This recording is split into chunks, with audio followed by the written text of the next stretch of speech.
de uma religiosidade muito primitiva até, carregado de rituais. É um livro praticamente, na verdade, até acho interessante que o seu chat fala que o texto, o Levítico poderia se chamar sacerdócio, porque de levita mesmo não tinha nada, né?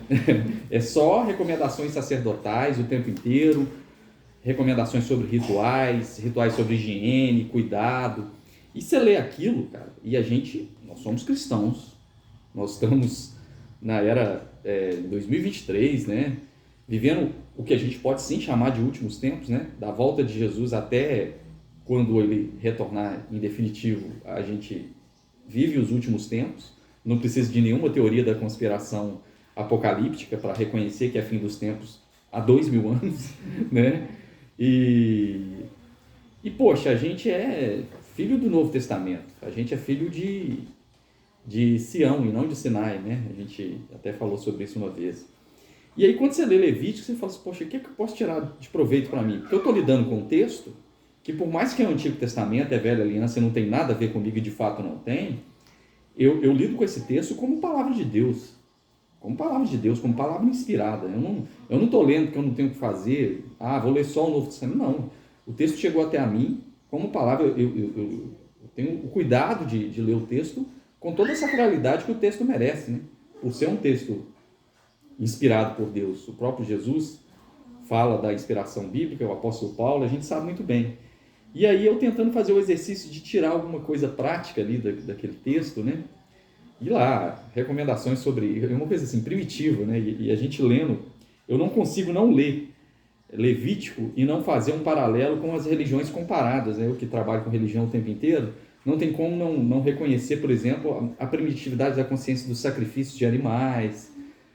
A pessoa que escandaliza, por exemplo, com os rituais das religiões de tradição africana, nunca leu Levítico, porque Levítico é muito pior, né? O povo assusta às vezes com uma oferenda na esquina que tem farofa. Deus recebia bolo de farinha, só que era no altar, e é bíblico, é tradição judaico-cristã, não é africano, não é racismo religioso, né?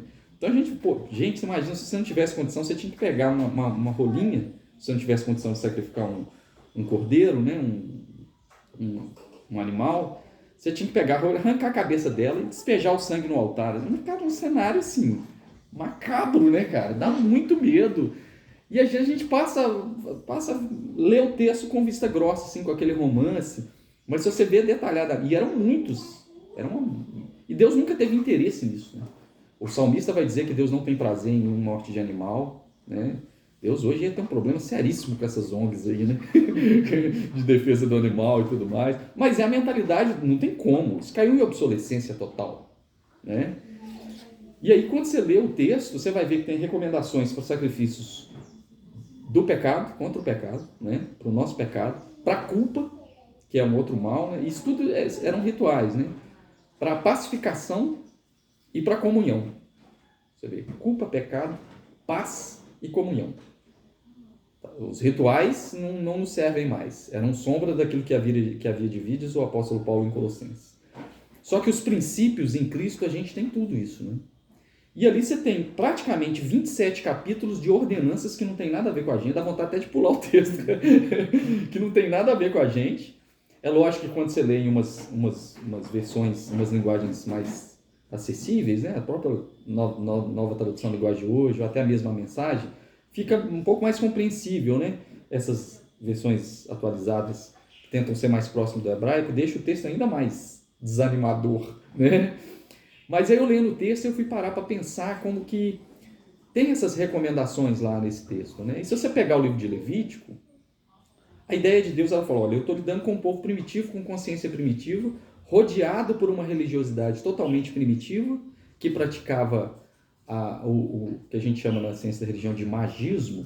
A ideia de magia vem disso, né? Que é tentar manipular as forças da natureza através de algum ritual, né? De algum feitiço mesmo, né? Então isso aqui é para aplacar a ira dos céus. Aí você tentava manipular os humores da natureza, da chuva, do tempo, da colheita. Isso é bem indígena, né? Bem de povos nativos. E ali o povo de Israel estava nessa cultura toda e Deus tinha que dialogar com essa consciência religiosa deles, né?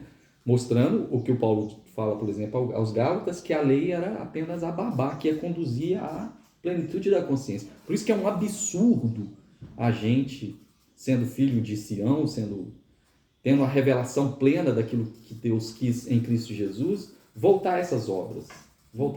A gente às vezes não volta ao sacrifício, que chega a ser horripilante, mas a mentalidade da lei a gente ainda volta demais. A gente fica namorando ali com Moisés, e aí a gente perde as coisas mais importantes da espiritualidade, e aí acaba estabelecendo uma espiritualidade, uma vida com Deus ainda baseada em ritualismos, não os mesmos de sacrifício de animais, mas ainda refém de muito ritualismo, e o convite do Evangelho é para uma nova forma, uma nova experiência de culto.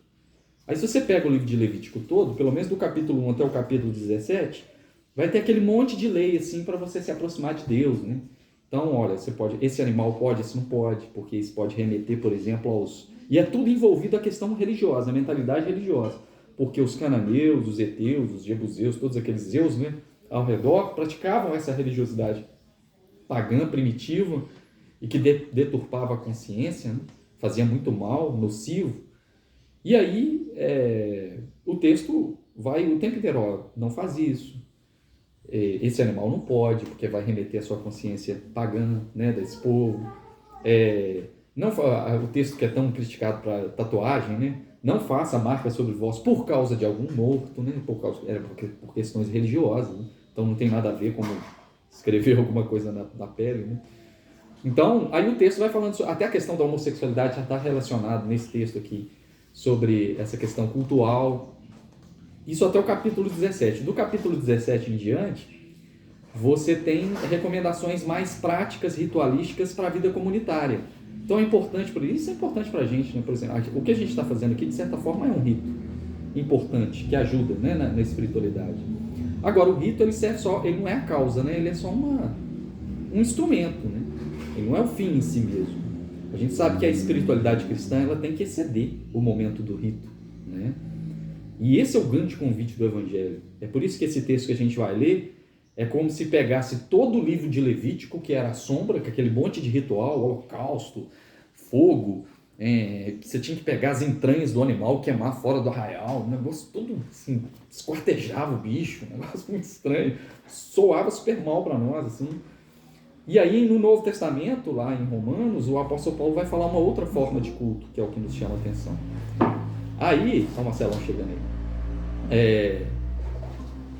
Com isso, a gente tem as regras para culto. Isso é interessante, né? Porque aí vai falar dos dias, das festas, e como que isso era pedagógico para eles, né? Você tirar um dia para o Pentecoste, para você lembrar, do tabernáculo, o dia do perdão, do jubileu, para você perdoar. Isso é legal, essas iniciativas eram legais. Só que isso tudo, na verdade, era sombra daquilo que haveria de vir, diz o apóstolo Paulo. E aí, a gente vai ler agora Romanos 12, 1 e 2 e vai tentar fazer um paralelo com esse espírito aí do Levítico, né? E como que a gente pode sair desse ritualismo e entender o que é o verdadeiro culto para nós cristãos, né?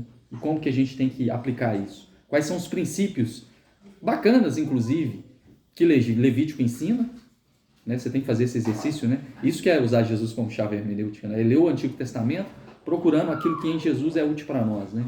Então você tem ótimas iniciativas de temor a Deus, de reverência, de disciplina. A gente precisa, né? A gente não está na lei de Moisés, não tem legalismo, a gente precisa de um mínimo de disciplina. O apóstolo Paulo fala que se o exercício físico é bom para o corpo, né? A disciplina física é bom para o corpo, para o espírito é a mesma coisa. Não tem como ter espiritualidade sem disciplina, né? Disciplina conduz à liberdade, né? Então, aí o texto vai trazer esse monte de coisa que é muito pedagógica para aquela consciência e que pode ser útil para a gente também, mas fazendo essa releitura conforme o apóstolo Paulo vai dizer lá em Romanos. E eu queria ler para a gente. Aí o texto diz assim, você já deve ter lido umas 2.000 vezes. Rogo-vos, pois, irmãos, pelas misericórdias de Deus, que apresenteis o vosso corpo por sacrifício vivo, santo e agradável a Deus, que é o vosso culto racional. Bom, cheio de palavra rica aqui, né, de aplicação. Primeira coisa, apresentar o vosso corpo como sacrifício vivo. em Levítico, você não apresentava o seu corpo, era o corpo de um animal em sacrifício morto, né? Você sacrificava um animal, né? Santo, a palavra santo é sempre separado, é dedicado. A gente, infelizmente, ainda carrega a palavra santidade sempre com um olhar muito moral.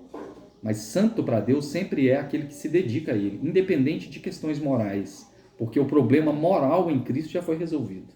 Santidade tem a ver com separação, com dedicação.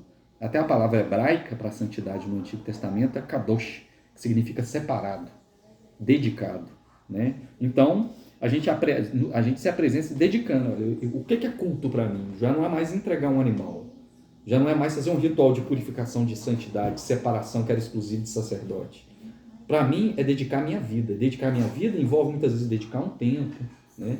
Dedicar o pensamento, a atenção. Então, eu apresento o meu corpo, sou eu, né? Não é uma oferta, eu vou para o templo a me apresentar como sacrifício. Não, eu gosto muito da tradução do Eugene Peterson, né? Da mensagem que ele... apresenteis o vosso corpo como sacrifício vivo. Ele fala assim, apresenteis a vossa vida cotidiana. Comer, beber, dormir, passear. O culto acontece na vida cotidiana. Tudo faz parte do culto, isso é muito legal. Santo e agradável a Deus. Agradável tem a ver com afeição, de bom grado. Porque a religião, muitas vezes, você faz tudo de maneira muito mecânica e nem sempre de bom grado. Desagradável. E aí é muito fácil, né? Você tem uma paz para a consciência, vai lá, sacrifica um animal. É a lógica das indulgências religiosas que Lutero tanto bateu na Idade Média e que a gente vê espalhada na cristandade, né? Tanto no protestantismo quanto no cristianismo em geral. Você vê essa lógica da indulgência, que é muito mais fácil, ao invés de você se dedicar a Deus, de apresentar sua vida como culto, ir lá e fazer suas obrigações religiosas. Não, fui lá, fiz a minha obrigação religiosa, missão cumprida, já dei o meu dízimo, já estou ótimo, já sou generoso. É dizimista e avarento, né? E egoísta. Esse tipo de ritualismo é nocivo. Por isso que no Evangelho, no Novo Testamento, o verdadeiro culto passa por ser um culto agradável a Deus, né? De afeição, tem que ter bom grado, né? E é racional. É racional. Por que racional? Porque quando você vai para Levítico, existia todo um caminho para o fogo. Como que era reconhecido que um sacrifício era aceito no tabernáculo lá? Era o fogo, descia e queimava a oferta. E era uma coisa mística. O fogo descia e queimava, né? Você colocava do lado de fora e tal. E aí a gente tem até o relato de Nadab e Abiú, que gostaram de todo aquele espetáculo da mística e tentaram fazer um sacrifício colocando fogo estranho na presença de Deus. A gente já deve ter ouvido essa expressão, né? Porque ele queria a mística sem o caminho do fogo, sem o caminho da disciplina, né? Sem a espiritualidade ali perseverante. Porque é uma outra lógica que a religião muitas vezes trabalha, que é a lógica da pirotecnia espiritual. E a gente se liberta da pirotecnia espiritual, do misticismo, com o culto racional. Então, uma outra característica evidente aqui do verdadeiro culto a Deus é a racionalidade, é o entendimento. E é por isso, inclusive, que no versículo 2, ele vai falar de algo fundamental, que é a renovação do entendimento, né? Aí ele vai falar, olha, e não vos conformeis com esse século, mas transformai-vos pela renovação da vossa mente, para que experimenteis qual seja a boa, agradável e perfeita vontade de Deus. Outro texto riquíssimo também, né? Se a gente apontou algumas coisas importantes aqui nesse versículo 1, no versículo 2 você tem um exercício de evolução espiritual que passa pelo entendimento. Aí tem um lugar sublime do ensino da palavra na espiritualidade. Não existe espiritualidade sem ensino. A gente sempre tem que entender que ensino tem a ver com a palavra de Deus, que não tem a ver com teologia. Teologia é importantíssimo. Mas o cara pode fazer um curso teológico, ser doutor em teologia, em qualquer coisa, e ainda não ter palavra, porque palavra é a palavra de Deus. Palavra não é biblicismo, né? A Bíblia é a palavra de Deus, mas não é toda a palavra de Deus, né? A palavra de Deus transcende isso aí. Você precisa daquela palavra, daquele ensino, daquela renovação do entendimento, daquela metanoia, daquela transformação. E isso, outra marca que esse versículo vai dizer, é a marca da experiência. Sempre espiritualidade tem que passar por experiência. E ela é sempre intrínseca. A vontade de Deus a gente nunca conhece a priori. A gente sempre conhece a posteriori pela experiência. A vontade de Deus se conhece na experiência. Como que era no Antigo Testamento? Existia até um negócio para você descobrir a vontade de Deus, eles quase tiravam no palito. Era o Urim Tumim. Você lembra do Urim Tumim? Que era uma pedra que você jogava para o alto para ver qual que era a vontade de Deus, Urim ou Tumim. Aqui no Novo Testamento, para nós, a nossa consciência passa pela experiência. Então, se você anda com Deus e tem uma história com Deus, você vai ter experiência com Ele nesse sentido. Lembrando que experiência é algo que vem, a gente não procura. Deus não é um rato de laboratório para ficar fazendo experiência com Ele. A gente também desenvolve até essa paranoia, né? Mas não tem como você andar com Deus, crescer em consciência, crescer em entendimento e não carregar no corpo, como diz o apóstolo Paulo, marcas do Evangelho, marcas de experiência com Ele. E aí você experimenta de fato essa boa, perfeita e agradável vontade de Deus. E aí, depois dessa mastigada nesse texto, eu posso citar 3 coisas que marcam aí esse culto, esse verdadeiro culto, né? Saindo da sombra de Levítico, tentando fazer um paralelo, à luz da graça. A primeira coisa é essa mesmo. Primeiro, que o culto acontece na vida cotidiana. Isso aqui é uma virada de chave na espiritualidade. A gente sabe que isso aqui é importantíssimo, mas muito mais do que o ambiente congregacional é a vida lá fora. Quando Jesus relativiza, né, e supera, na verdade, a lógica geográfica do local de templo, falando com a mulher samaritana, que nem nesse monte, nem em Jerusalém, nem em Samaria adorará a Deus, mas em espírito e em verdade, ele está falando que é todo lugar. Isso aqui é em espírito, nós estamos em espírito. Qual que é o espírito do Evangelho? Todo mundo no mesmo pensamento. Espírito passa, inclusive, pelo entendimento. A gente, muitas vezes, você não tem espírito esportivo, quer dizer, você não está com pensamento, né? O apóstolo João usa também o espírito com esse entendimento, né?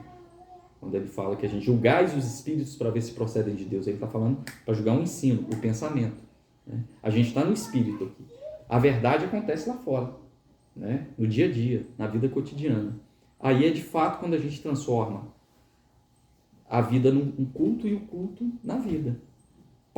Excede isso. E isso é uma virada de chave, porque na lógica do Levítico você tinha a hora certa, o dia certo para cultuar, as regras certas. E como é fácil muitas vezes você ter uma vida religiosa e uma vida dúbia. Isso acontece demais com quem cresce em ambientes sacerdotais religiosos, assim, filho de pastor, né? Que o cara conhece os bastidores, né? Que o pai é aquele bênção lá na igreja, prega na unção. Dentro de casa o cara não tem culto. Não estou falando para fazer um culto caseiro, ele não vive um sacrifício vivo a Deus. Ele não oferece o seu corpo, a sua existência. Ele não entende que a espiritualidade cristã, que o evangelho excede a hora do tempo, do culto, né? Isso é uma mudança. É por isso que o apóstolo Paulo vai falar, quer comais, quer bebais, tudo que você faz para a glória de Deus. Isso é oferecer como sacrifício vivo. Isso, de fato, é uma virada de chave, né? E aí o Eugene Peterson vai usar essa experiência. E gosto muito da teologia da missão integral, que tem essa lógica, né? Quando eu falo que eu ofereço meu sacrifício, não é que eu estou oferecendo minha vida como o tempo apenas, não, é um homem todo, é o meu tudo, né? O evangelho é um homem todo, a todo homem, e a espiritualidade é isso. Não é só um momento religioso. Essa departamentalização de vida a gente não vê em Jesus. Há um mundo espiritual, eu nunca vi na Bíblia a palavra mundo espiritual. Você já viu? Não tem. Você tem uma região celestial, que o apóstolo Paulo está falando de uma dimensão de eternidade. Agora, o mundo espiritual, o mundo carnal, quase que esse platonismo, a gente não tem em Jesus, não tem no Novo Testamento. Por quê? Porque a espiritualidade é integral. Ela excede o horário do tempo, do templo e o horário do culto. Isso é uma mudança de chave. Isso deveria fazer a gente se preocupar com a espiritualidade mais lá fora do que aqui dentro, né? Isso é muito legal. Paulo vai dizer isso, né? Espiritualidade além do templo, a vida é o culto e o culto é a vida. Segunda coisa que eu gostaria de deixar para a gente aqui, que no culto, à luz da graça de Deus, ele vai gerar uma transformação na gente. Não tem como você viver uma vida, um sacrifício vivo e não gerar nenhum tipo de transformação. Lá a transformação acontecia com o fogo, descia o fogo e queimava as entranhas, tem a ver com a nossa visceralidade, com o nosso ser. E essa transformação é de dentro para fora. E como que é difícil, né? Eu sou um cara que eu sou altamente dependente. Se eu quiser sobreviver, eu sou altamente dependente de algum exercício de espiritualidade. Se isso apagar em mim, eu fiquei irreconhecível. É como se Deus estivesse com o pé no freio ali, ó, me segurando. Eu preciso disso. Eu tenho aquela sensação absoluta de que aquilo que Jesus disse, né? Quem de mim se alimenta, por mim viverá. Eu não consigo viver por conta própria sem, eu não consigo ter paz suficiente para isso. E como que isso é a força motora da minha transformação interior, né? E sempre uma transformação que vem de maneira paulatina, progressiva, trabalhosa, e mudanças que você mesmo nem se percebe como. Às vezes é quem está do lado que percebe que isso foi transformando silenciosamente. E por que você se percebe? Porque é obra da graça, é fruto do Espírito, né? E essa transformação interior, isso tem que existir, essa renovação da mente. Não tem como ter a mesma mentalidade, não tem como você não ter nenhuma evolução espiritual. Por isso que é importante a gente fazer essas leituras até da nossa peregrinação espiritual. A gente às vezes passa alguns momentos, que foi útil até aqui, agora eu estou numa outra estação. Isso é o caminho do peregrino, é o caminho de quem segue Jesus. Jesus falava isso com os discípulos: o que eu vou fazer agora vocês não vão entender, mas depois vocês vão entender. Ele está falando de estações da caminhada. A vida é um caminho cheio de estações. E aí, nessas paradas, né, você tem uma evolução, você tem uma renovação. Não dá para ter a mesma opinião formada sobre tudo. Esse texto, inclusive, parece com Raul Seixas, né? Eu prefiro ser aquela metamorfose ambulante do que ter aquela velha opinião formada. Metamorfose ambulante é essa metanoia, essa renovação da mente, né? Isso não tem nada a ver com relativizar nada, mas é saber fazer releituras, né? Ouça o espírito, ouça o mundo. Não tem como você ter aquela coisa fechada, dogmatizada, travada. Você vai evoluir.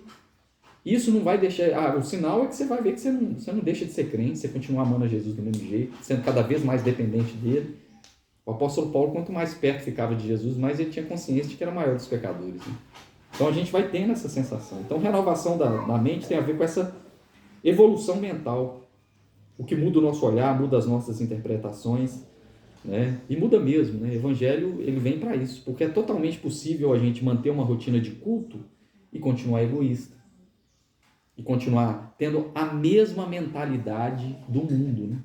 A gente fica sempre preocupado com o mundo aqui, achando que o mundo é a música, que o mundo é a festa mundana, que é a cultura religiosa. Mas o mundo tem a ver com o espírito, né? E que é o anti-evangelho. Se o evangelho fala que tem que sair o eu e entrar o nós, o mundo vai estimular o quê? O individualismo, a cultura do self, do eu, da sua vitória, por aí vai, né? Se o evangelho fala que o maior é o menor, o maior que serve, no mundo, o mundo é dos espertos, é quem põe para servir, né? Se o evangelho fala que os últimos serão os primeiros, no mundo jamais. E aí a gente tem que tomar cuidado com essas lógicas do mundo. Isso se instala na gente com muita sutileza, porque a nossa tendência é essa tendência de abraçar esse espírito do mundo. E a gente pode abraçar esse espírito do mundo dentro da religião, com a mesma lógica, usando a religião para sustentar toda essa concupiscência da carne, dos olhos e soberba da vida. Paixões da carne, bem-estar, concupiscência dos olhos, a soberba, né, a vontade de ter, possuir, e a soberba da vida de se achar, né? E aí você pega grandes teóricos da filosofia e vão falar que nós vivemos a época da hipermodernidade, que é o hiperindividualismo, o hipernarcisismo e o hiperedonismo. Igualzinho o apóstolo João falando, e quem falou isso foi um filósofo francês, né? Concupiscência da carne, dos olhos, soberba da vida. Esse é o espírito do mundo. É isso, contra essa lógica. E a gente sofre essas pressões, né? Eu até escrevi uma coisa aqui, olha. Devemos dar um lugar especial para a renovação do entendimento, que é o culto racional, onde você tem que entender que a espiritualidade passa pelo entendimento. Não adianta só... A mística tem o seu lugar, tem mesmo. Mas eu tenho que desenvolver o fruto do Espírito. O apóstolo Paulo, quando ele vai criticar os coríntios, que eram doidos com dom espiritual, que se julgava super espirituais e falavam em línguas demais, ele falou: gente, olha, vamos ter ordem e decência no culto, vocês estão fazendo uma bagunça, o culto está parecendo um trem maluco aqui, ó. Se alguém está orando em língua, o outro tem que interpretar, faz essa coisa da intimidade, faz isso na intimidade. Aí depois que ele trabalha isso tudo, no capítulo 12, que Deus deu dons a cada um, ele fala, ó, isso no 12. Aí ele vai falar do capítulo 13. Agora, presta atenção, vou te ensinar um caminho sobremodo excelente, que é o caminho do fruto, que é o Espírito, que é a ação do Espírito Santo. E eu só vou dando ação à medida que a palavra vai crescendo em mim, né? Pelo ensino, pela edificação. Aí eu vou sendo transformado. Né? Isso é culto racional. Por isso que em Jesus, o tempo inteiro Jesus ensinava. Curava, mas Jesus não fazia concentração de milagres. Vamos fazer uma concentração de milagres num monte. Tinha hora que ele saía vazado. Você acha que Jesus curou todo mundo que estava na porta, na frente? Não dava conta, não. Né? Se ele quisesse, poderia, mas não era a causa. Agora, Jesus ensinava o tempo inteiro. Tem que passar por isso, por esse discipulado. Né? Isso é muito bonito. Então, o culto racional passa por esse lugar. E é a partir disso aí que a gente vai tendo a lógica do pensamento do Evangelho em relação ao pensamento do mundo caído. E nós somos pressionados por essa lógica do mundo caído. Né? E aí Jesus vai dizer lá em Lucas 21, acautelai-vos por vós mesmos, para que não vos sucedas que fiqueis sobrecarregados com as consequências da orgia. Está falando das consequências da orgia, da embriaguez e das pressões desse mundo. Ele está falando com os discípulos, ele não está falando que os discípulos iam se envolver em orgia, embriaguez, esse tipo de coisa. Ele está falando que a gente ia cair sobre nós as consequências dessa lógica. E a gente fica isso aí, a gente está aí sem saber porquê, com ansiedade, com insônia, as consequências desse mundo doido. E a forma de desaguar é na renovação do entendimento, é nesse culto que passa pelo sacrifício vivo, né? Que é muito além do limite do horário marcado para Deus. Isso é muito bacana, né? E o culto racional é justamente isso, para a gente ter uma espiritualidade mística, mas não misticista, né? Que a gente tem que tomar cuidado com isso. E entendendo que o culto é racional, mas não é racionalista. Que também tem mística, que Deus fala, que Deus avisa, né? E assim, nesse caminho que a gente acaba entendendo que esse culto nos conduz à vontade de Deus, né? Que vem pela experiência. Vontade de Deus é um tema muito difícil, né? Existe pelo menos três palavras que o apóstolo Paulo, três expressões nas cartas que o apóstolo Paulo fala que é mistério. Ele fala que o casamento é um mistério, o caminho do homem com a mulher é um mistério. Grande é esse mistério do homem e a mulher, ele se referia a Cristo e a igreja. Ele falava sobre o mistério da iniquidade, que é o mal, o problema do mal, enquanto a filosofia e um monte de gente tenta explicar o porquê que o mal existe, o apóstolo Paulo simplifica, ele fala, é o mistério da iniquidade. Tenta entender, né? Porque ele não vai entender, não. Né? E o terceiro mistério é o mistério da vontade de Deus. Porque a gente fica demais preocupado com essa micro-vontade de Deus, né? E isso é todo crente piedoso, uma hora eu quero saber o que Deus tem para mim no meu trabalho. Né? A gente quer essa micro-vontade.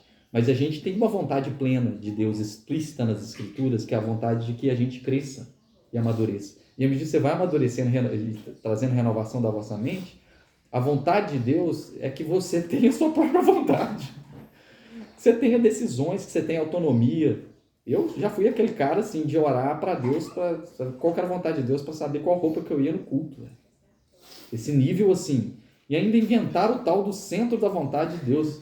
Que não basta a vontade de Deus. Às vezes você estava ali mais ou menos na periferia, você tinha que estar no centro da vontade de Deus. É bonito, é piedoso, mas ainda é infantil. Porque Deus quer que você estimule seu entendimento, a maturidade. Ele tomou decisões. Aquilo que está ao nosso alcance é a gente que vai fazer. O que não está no alcance, aí vem Deus. Aí você experimenta a vontade de Deus. Às vezes ele pode, de maneira específica, e pode mesmo, a priori, te revelar alguma coisa, te dar uma direção. Em geral, você pode até ter um sonho e você não entende o sonho. Você só entende o sonho quando acontece, quer dizer, o sonho na hora mesmo não te avisou, foi nada. Você só vai entender quando acontecer. Agora eu entendi o meu sonho. Quer dizer, Deus falando, tá vendo? Sou eu que estou guiando o tempo inteiro. Porque Deus não é uma bola de cristal, né? Deus é um relacionamento. Né? A vida com Cristo é um relacionamento. E aí a gente sai dessas coisas que ainda soam muita religiosidade, soa muito levítico, né? Ao invés do verdadeiro culto do Novo Testamento. Né? Então eu acho que o culto passa por isso, uma espiritualidade que excede ao horário do tempo, que é a vida cotidiana, que que tem renovação da mente, que entende o lugar do ensino e do aprendizado, do discipulado, como algo sublime na espiritualidade, senão você vai ficar 200 anos de crente sendo a mesma pessoa, com a mesma mentalidade. E a terceira coisa que é uma experiência, você vai experimentando a vontade de Deus. Aí você fica bem menos panicado em relação a essas questões sobre o que é a vontade de Deus para mim. Quem não curou assim para saber qual a vontade de Deus para você casar? Nossa, orei demais. Deu certo, ainda bem que até agora deu certo. Graças a Deus. Então, é isso. Aí eu não consegui não ler Levítico sem lembrar de Romanos, né? Tem esse paralelo mesmo, né? De um lado, um sacrifício morto de um corpo que não é seu. Do outro lado, um sacrifício vivo, santo e agradável a Deus, né? Que é o culto racional, que passa pelo entendimento. Tudo era muito místico, sem significado, sem entendimento. As coisas que sabe por que tem que arrancar a cabeça? Tem um estranho que o povo nem entendia, e vinha uma mística, né? E a gente é filho do Novo Testamento, né? Então era isso que eu queria que a gente pensasse aí. Espero que algo tenha sido útil aí para sua espiritualidade, para o seu entendimento. Vamos orar? Oremos. Vamos ficar em pé, que aí o sangue corre aqui nas pernas.